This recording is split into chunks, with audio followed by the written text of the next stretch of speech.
Durante muchos años hice lo imposible por agradarle. Aguanté humillaciones, desprecios y comentarios hirientes de su parte solo para no romper la familia. Era la esposa de mi hermano, y desde el primer día, algo en ella me dejó claro que jamás me aceptaría. No sé si era celos, complejo de superioridad o simplemente maldad pura, pero lo cierto es que Eleanor nunca perdió una oportunidad para hacerme sentir menos. Mi hermano mayor, Lucas, siempre fue mi ejemplo. Trabajador, inteligente, con un corazón enorme, y completamente ciego cuando se trataba de su esposa. Eleanor tenía esa habilidad casi mágica para manipularlo. Podía estar gritándole a nuestra madre y 5 minutos después hacerse la víctima frente a él, con lágrimas y voz temblorosa. Y él, claro, caía redondo cada vez. Yo solía pasar mucho tiempo con Lucas antes de que se casara. Íbamos al cine, cocinábamos juntos los fines de semana, incluso montamos una pequeña huerta en casa de mis padres. Pero desde que Eleanor apareció en su vida, todo cambió. Al principio pensé que era normal que él quisiera pasar más tiempo con ella. Pero pronto fue evidente que ella estaba decidida a aislarlo. Me acusó de entrometida cuando le llevé un pastel de cumpleaños a Lucas. Me llamó infantil porque según ella, una mujer adulta no debería estar tan pegada a su hermano. Una vez, en Navidad, me hizo llorar frente a toda la familia diciendo que yo siempre trataba de opacarla con regalitos hechos a mano cuando ella prefería cosas de verdad, no basura sentimental. Y aún así, yo intentaba. Le llevaba café cuando sabía que había tenido una semana difícil. Le prestaba libros, la invitaba a cosas. Incluso una vez le ofrecí ayudar con su tesis de posgrado, porque necesitaba a alguien que revisara su redacción y yo soy editora. Su respuesta fue: no necesito tus correcciones baratas. Yo sí estudié en una universidad de verdad. No le respondí nada. Solo me fui al baño y me tragué las lágrimas como tantas veces.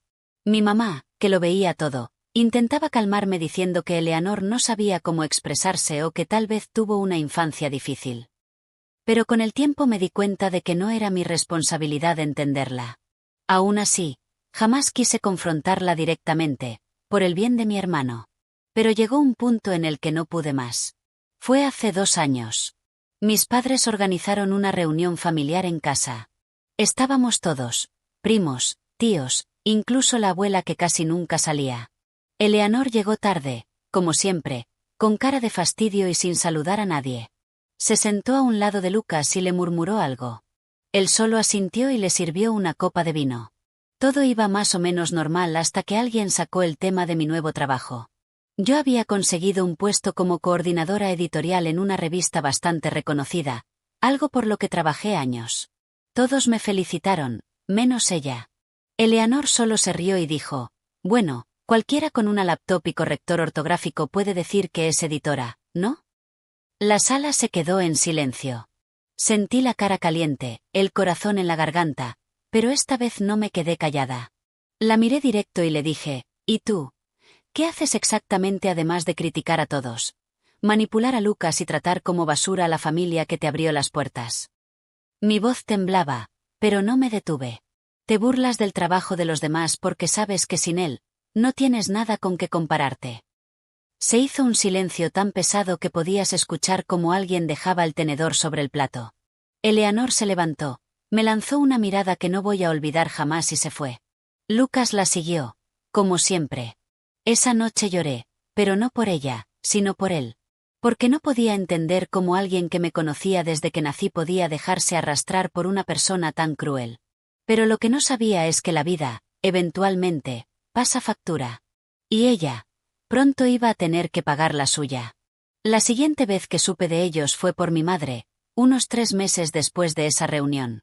Me llamó con voz baja, como si temiera que alguien la escuchara, y me dijo que Lucas estaba pasando por una mala racha. Al parecer, Eleanor había dejado su trabajo temporalmente por estrés, pero ya llevaba casi 1 año sin hacer nada. Las cuentas se les habían acumulado, y Lucas trabajaba el doble para mantener el estilo de vida que ella exigía. No me alegré. En serio, no me alegré. Pero tampoco sentí pena. Era como si todo lo que siempre supe, por fin estuviera saliendo a la luz. Mi mamá me pidió que le hablara, que intentara hacer las paces, pero yo no veía por qué debía acercarme a alguien que durante años se empeñó en pisotearme. Así que no lo hice. Me enfoqué en mi trabajo, mis amistades, en escribir por las noches como terapia.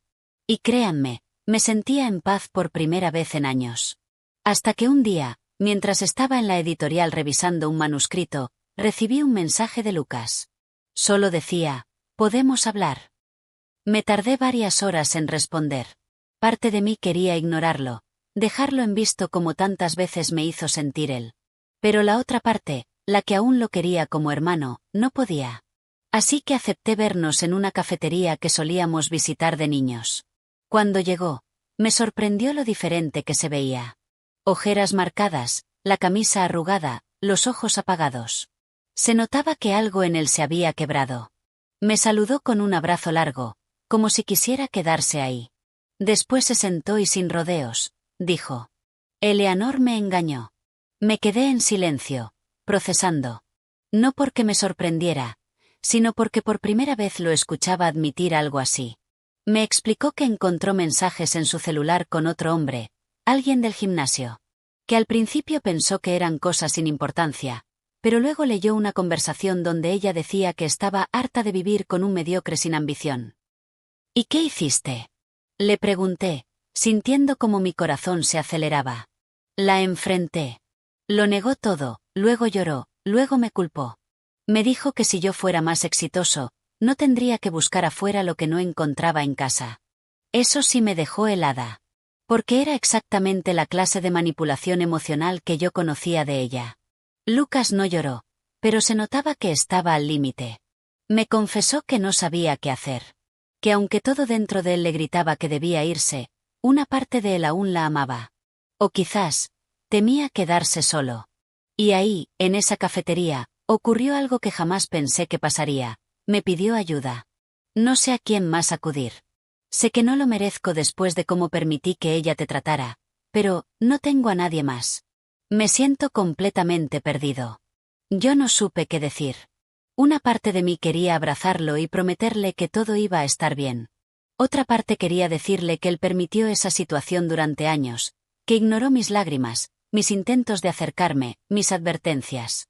Pero lo único que salió de mi boca fue, ¿qué quieres que haga? Y ahí fue cuando me soltó una bomba que no vi venir. Necesito un lugar donde quedarme. Solo por un tiempo. Hasta que me organice. Me quedé congelada. Literalmente. Sentí como si me vaciaran un balde de agua helada encima. Mi hermano, el que se dejó llevar por esa mujer durante años, el que me ignoró cuando ella me humillaba, ¿ahora quería quedarse en mi casa? No respondí de inmediato. Solo lo miré, intentando leer entre líneas. No vi lástima en sus ojos. Vi desesperación. Humillación. Y, por primera vez en mucho tiempo, arrepentimiento. Pero yo no soy una santa. Y si algo me enseñó Eleanor, fue a dejar de poner la otra mejilla. Tomé un sorbo de mi café, que ya estaba frío, y me quedé mirando por la ventana unos segundos. Podía sentir sus ojos fijos en mí, esperando una respuesta, como si su mundo dependiera de lo que yo dijera. Y quizás sí. Quizás por primera vez en su vida, Lucas realmente no tenía otra opción. No te voy a decir que no, empecé, despacio. Pero tampoco te voy a decir que sí ahora mismo. No por venganza, sino porque necesito pensarlo. Tú conoces mi historia con Eleanor. Sabes lo que me hizo pasar. Y aunque tú no me insultaste directamente, lo permitiste. Durante años. Bajó la mirada. No dijo nada. Solo asintió con un gesto cansado. Te entiendo, murmuró. Sé que la regué. Mucho. No espero que me perdones todo de la noche a la mañana. Solo, ya no puedo más con esto. Quiero empezar de cero. Pero no tengo por dónde. Nos quedamos en silencio. La verdad es que yo no estaba preparada para esa conversación. Lo había imaginado tantas veces, en mi cabeza, como una fantasía. Él descubriendo la verdad, pidiéndome perdón, suplicando ayuda. Pero ahora que estaba ocurriendo, no se sentía como una victoria. Se sentía triste. Se sentía como recoger los pedazos de alguien que alguna vez fue mi héroe. Al final, le dije que me diera unos días. Que necesitaba tiempo para organizarme, para procesar. Él lo entendió. Nos despedimos con un abrazo tenso, y vi cómo se alejaba caminando lentamente, con los hombros caídos, como si llevara el peso de años enteros en la espalda. Esa noche no pude dormir. Me daba vueltas la cabeza. Pensaba en todas las veces que lloré por su culpa. En cada frase hiriente de Eleanor, en cada vez que él me dejó sola en mitad de una discusión solo para complacerla a ella. Pero también pensaba en los recuerdos de cuando éramos niños. Cuando me ayudaba con las tareas, cuando me enseñó a andar en bicicleta, cuando me prometió que siempre me protegería. ¿Era justo cerrarle la puerta ahora que la vida lo estaba castigando? 2 días después, le escribí. Puedes quedarte en el cuarto de invitados. Por una semana. No más. Me respondió en segundos. Gracias. Te juro que voy a portarme bien. Y así fue como mi hermano volvió a mi vida, solo que esta vez como un huésped temporal. Llegó con una maleta vieja y una expresión que no sabría describir del todo, una mezcla de vergüenza, alivio y miedo. Durante los primeros días, fue casi invisible. Salía temprano a buscar trabajo, volvía tarde, se encerraba en el cuarto y apenas salía a comer. No hablábamos mucho. Solo lo necesario. Pero era evidente que había cambiado. Ya no era ese tipo arrogante y complaciente que había permitido que su esposa hiciera pedazos a su familia. Era alguien que había tocado fondo. Una noche, mientras cenábamos en silencio, me miró de pronto y dijo: «Ella quiere volver conmigo». Solté el tenedor sin querer. El sonido fue seco, metálico. Lo miré sin entender. «¿Qué?» Me llamó ayer. Dijo que está arrepentida. Que fue un error. Que lo del tipo del gimnasio no significó nada. Sentí una mezcla de rabia y asco. No por él. Por ella. Porque, por supuesto, Eleanor solo buscaba volver cuando las cosas se complicaban. Como siempre. Cuando se le acababa la estabilidad, regresaba a exprimir lo que pudiera. ¿Y tú? ¿Qué le dijiste? Lucas me sostuvo la mirada. Por primera vez en mucho tiempo, con firmeza. Que no. Que esta vez no. Que ya entendí muchas cosas. Demasiado tarde, sí, pero las entendí. Quise creerle. De verdad. Pero algo en mí seguía con el freno de mano puesto. No porque dudara de su dolor, sino porque sabía que, con Eleanor, las cosas nunca terminaban así de fácil. Y tenía razón. Porque al día siguiente, cuando volví del trabajo, encontré algo en mi buzón. Una carta. Sin remitente. Escrita a mano. Reconocí la caligrafía enseguida. Era de ella. De Eleanor. La reconocí al instante. Esa caligrafía redonda, exageradamente prolija, como si cada letra estuviera posando para una revista. Mis manos comenzaron a temblar mientras sostenía el sobre. Dudé unos segundos antes de abrirlo. No por miedo a lo que pudiera decir, sino porque me conocía demasiado bien. Eleanor sabía exactamente qué palabras usar para meterse bajo mi piel. Me senté en el borde del sofá, con la carta en el regazo. Respiré hondo. Luego la abrí. Querida Selene. No te sorprendas por recibir esta carta. No te voy a insultar, ni te voy a pedir disculpas. Solo quiero que sepas que Lucas no es la víctima inocente que ahora intenta hacerte creer. Sé que está en tu casa, y créeme, no es por necesidad. Está contigo porque es cómodo para él, porque tú siempre has estado dispuesta a recoger sus pedazos cuando las cosas se le salen de control. No voy a rebajarme a entrar en detalles, pero si supieras la mitad de lo que ha hecho, tal vez no estarías tan dispuesta a perdonarlo. Solo te digo una cosa, cuando todo explote, y lo hará, no digas que no te lo advertí. Eleanor. La leí 2 veces. Y después una tercera. No decía nada concreto. Solo insinuaciones, veneno sutil, envoltorio elegante para la misma miseria de siempre. Eleanor era experta en eso, decir sin decir, hacerte dudar, sembrar cizaña con una sonrisa pintada en el rostro. Me quedé mirando la hoja por unos minutos. Luego la rompí en pedazos tan pequeños que ni yo misma hubiera podido volver a juntarlos. La tiré a la basura y me quedé allí sentada, en silencio, con una presión en el pecho que no lograba soltar. Esa noche, cuando Lucas regresó, lo esperé en la sala. Apenas entró, me miró con extrañeza. ¿Todo bien? ¿Ella te amenazó? Frunció el ceño. ¿Qué? ¿Quién? Eleanor. ¿Te amenazó con decir cosas de ti? ¿Con difamarte? Se quedó en silencio un momento. Luego suspiró, se quitó la chaqueta, y se dejó caer en la silla frente a mí. Sí. Me ha escrito varios correos. Me llama desde números desconocidos. A veces me deja notas en el parabrisas del carro. Quiere que vuelva. Y si no vuelvo, dice que va a contarlo todo. ¿Contar qué? Me miró. Dudó. Eso es lo peor, dijo, con la voz baja. No hay nada.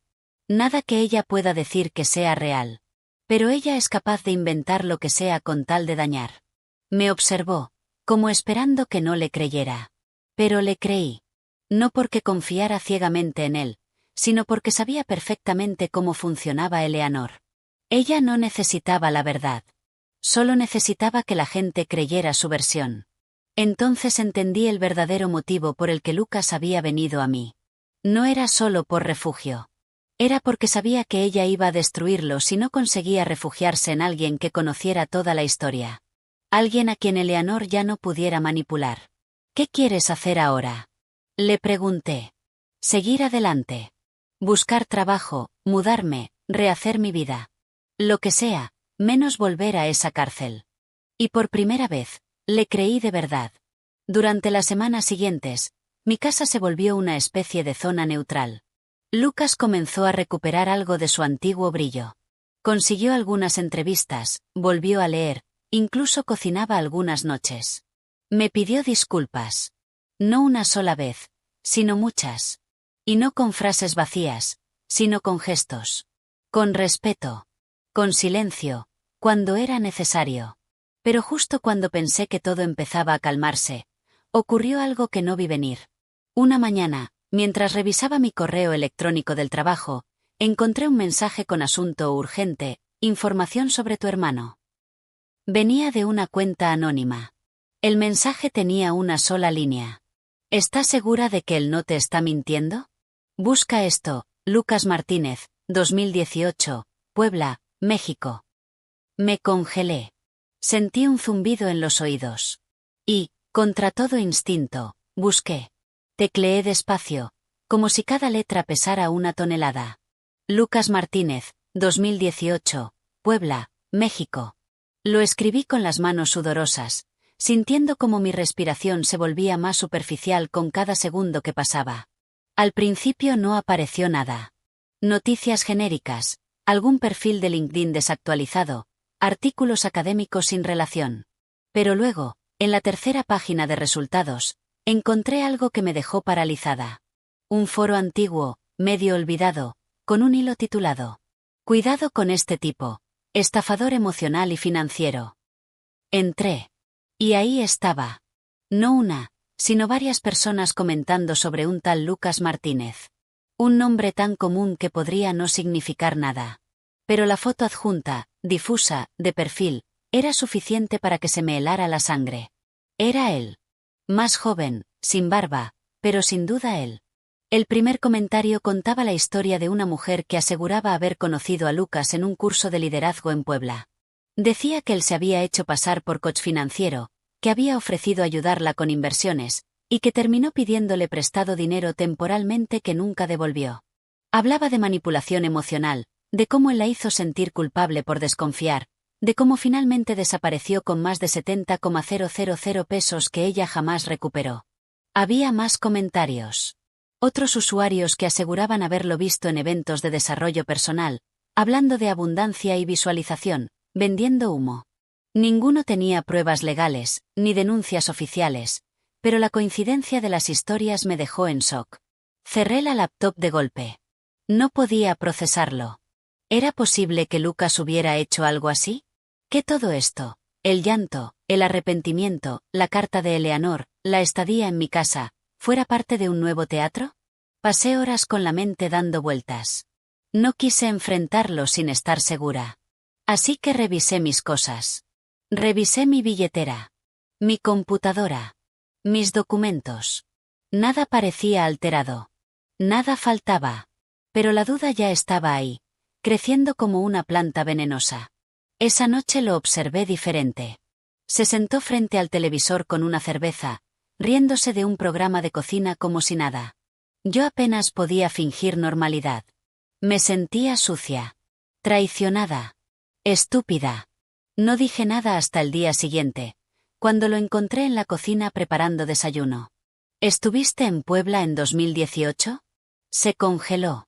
No respondió de inmediato. Solo bajó la espátula lentamente, sin voltearse.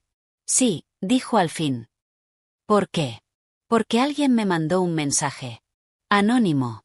Con tu nombre y ese lugar. Me dijeron que buscara algo. Lucas se giró. Su cara había perdido todo rastro de color. No fue lo que parece. Entonces, ¿qué fue? Yo. Trató de hablar, pero las palabras parecían atragantársele. Fue una etapa oscura. Perdí mi empleo ese año. Me fui allá buscando oportunidades. Me metí con gente equivocada. Empecé a creer en cosas raras. Cursos, charlas, promesas de hacer dinero fácil. Me volví uno de ellos por un tiempo. No fue una estafa como tal, yo creía en eso. Pero sí, pedí dinero. Dinero que no pude devolver. Me arrepiento todos los días. No supe si creerle. Quería pensar que era la verdad. Quería creer que ese hombre roto que me pidió ayuda no era el mismo que aparecía en ese foro. Pero algo dentro de mí ya no estaba tan segura. La confianza se había agrietado, y por mucho que lo negara, no estaba segura de poder volver a verla completa. ¿Me estás usando, Lucas? Me miró con los ojos vidriosos.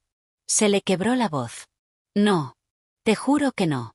Tú eres la única persona que nunca me dio la espalda. La única que siempre estuvo, incluso cuando no lo merecía. Yo sé que lo arruiné todo. Pero esta vez, estoy tratando. De verdad. Y lloró. Por primera vez, frente a mí, sin esconderse. Lágrimas que no buscaban lástima. Solo, desahogo. Yo también lloré. Porque no sabía si lo estaba ayudando, o si simplemente era su siguiente víctima. Pero algo cambió en ese momento. Tomé una decisión que nunca pensé que tomaría. Le dije que podía quedarse una semana más. Solo una.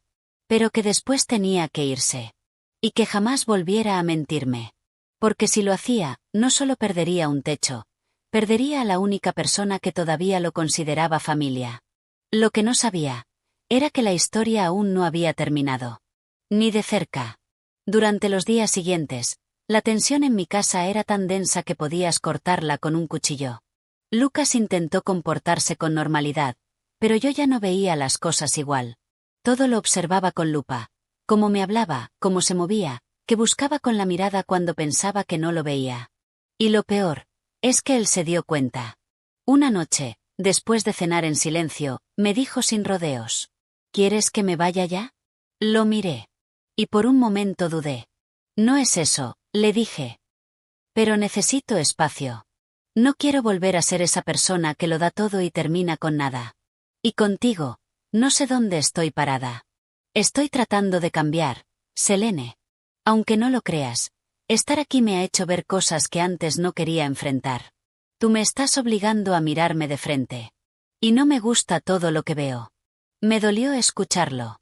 Porque sabía que decía la verdad. Pero también sabía que la verdad no siempre basta para reconstruir una relación rota. A veces la confianza no se rompe con una traición grande, sino con 1000 pequeñas heridas que no sanan. Esa misma noche, recibí otro correo. Esta vez no era anónimo. Venía de un nombre desconocido, pero con un asunto claro. Tengo pruebas. Él no ha cambiado. El cuerpo del mensaje era corto. Venía con un archivo adjunto. Dudé si abrirlo, pero el texto decía, no lo haces por ti. Hazlo por todas las que vienen después. Abrí el archivo. Era una serie de capturas de pantalla. Conversaciones recientes. Fechadas hacía menos de 3 semanas. Era Lucas, con otra mujer. No solo mensajes coquetos. Promesas. Peticiones de dinero. Fotos. Capturas de una transferencia pendiente. Todo muy reciente. Todo mientras vivía bajo mi techo. Sentí un calor subirme por el pecho, como si me estuviera incendiando por dentro. Tuve que levantarme y caminar por toda la casa para no gritar. Me temblaban las manos. Las piernas. Todo. Entonces lo supe. No era un error del pasado. No era una historia vieja. No era algo que él había superado. Era lo que él seguía siendo. Cuando al fin me calmé lo suficiente como para hablar, fui a tocar la puerta del cuarto de huéspedes. Estaba entreabierta. Él estaba acostado, viendo su celular. Me miró y supo. Lo vi en sus ojos. Supo de inmediato que yo ya lo sabía todo. ¿Quién es ella? Le pregunté, sin levantar la voz. Él no respondió. Solo bajó el teléfono. Cerró los ojos. Y susurró. No lo sé. Alguien que conocí en línea. No pasó nada. ¿Nada? ¿Ni las promesas, ni el dinero, ni las mentiras? Guardó silencio. Me acerqué, pero mantuve distancia. No porque le tuviera miedo, sino porque en ese momento, la rabia era tan intensa que me daba miedo de mí misma. Te di una segunda oportunidad, Lucas. No por lástima. No por culpa. Te la di porque creí que aún quedaba algo de la persona que yo admiraba. Pero no. Solo queda alguien que sabe usar su carita de víctima cada vez que se queda sin nada. No es así, Selene. Yo, no sé por qué lo hice. Es como una adicción. Una parte de mí no sabe parar. Pero te juro que sí quiero cambiar.